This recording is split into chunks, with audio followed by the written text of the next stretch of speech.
గజల్ శ్రీనివాస్ అమ్మ మీద బాగా పాడతాడు గజలని. నన్ను వచ్చి అడిగారు, నాన్న మీద ఎప్పుడు మీరు గజల్ పాడరేంటండి అని. అప్పుడు నాన్న మీద ఓ గజల్ రాయించా. ఇవాళ నేను ఈ పాడే ఈ నాన్న మీద గజల్ ఇక్కడున్న ప్రతి బిడ్డ నాన్నకి పాదాలకి నేను ఇచ్చే అంకితం చేసే గజల్ ఈనాటి ఈ గానం. డాక్టర్ రెంటాల వెంకటేశ్వర గారు రాసిన గజల్ ఇది. చెట్టుకేమో విత్తుకు రుణమున్నది తెలియలేదు,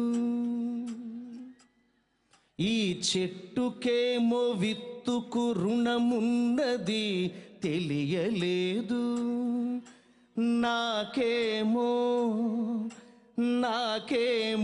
నాన్న విలువ ఎంతన్నది తెలియలేదు.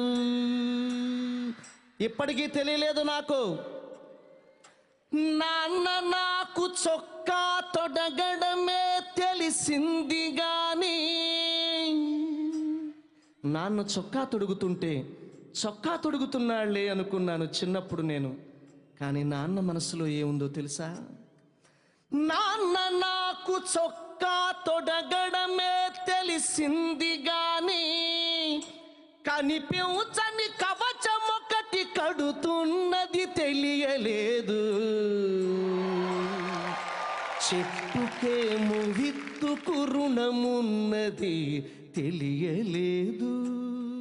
ఈ చరణాన్ని వినండి.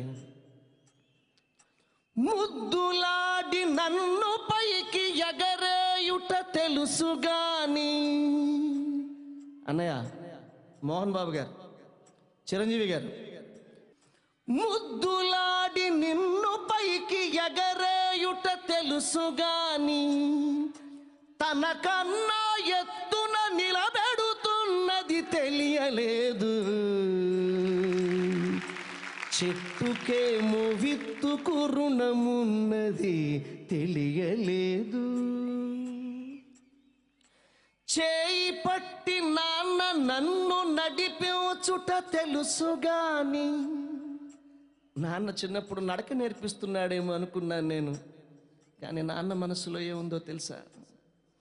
చేయి పట్టి నాన్న నన్ను నడిపించుట తెలుసుగాని, నా యాత్రకు శ్రీకారం చుడుతున్నది తెలియలేదు.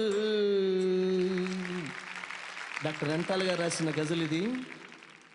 ఏమి తండ్రి రెంటాల కన్నీళ్లను కూడా దాచి, నాన్న కూడా ఏడుస్తాడు, అమ్మ ఎప్పుడు ఏడుస్తూనే ఉంటుంది. నాన్న ఏడవడం మనం చూడం, నాన్న పక్కకి వెళ్ళి ఏడుస్తాడు. ఏడుస్తున్నప్పుడు కన్నీళ్లు కిందకి రాల్చడట, కన్నీళ్ళని కళ్ళల్లో దాచుకుంటాడట. దాచుకుని మరలా వాటిని ఎలా ఖర్చు పెడతాడో తెలుసా నాన్న? ఏమి తండ్రి రెంటాల కన్నీళ్లను కూడా దాచి, నాకై చెమటగా ఖర్చు పెడుతున్నది తెలియలేదు. చెట్టుకేమో విత్తుకు రుణమున్నది తెలియలేదు.